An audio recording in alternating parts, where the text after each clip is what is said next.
ஒன்பது கோளும் ஒன்றாய் காண அங்கு கற்பகம் என்னும் கடவுளின் மெய்யில்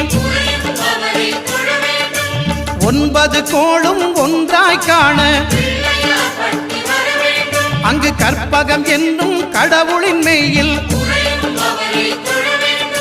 சூரியன் முதலாய் ஒன்பது கிரகமும் பலவித குணங்களை கொண்டிருக்கும் எங்கள் கற்பக தருவில் அவை வரும்போது ஒன்றாய் சேர்ந்து பலனளிக்கும்.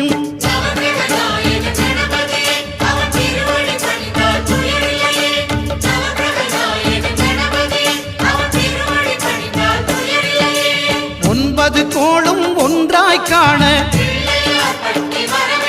அங்கு கற்பகம் என்னும் கடவுளின் மெய்யில்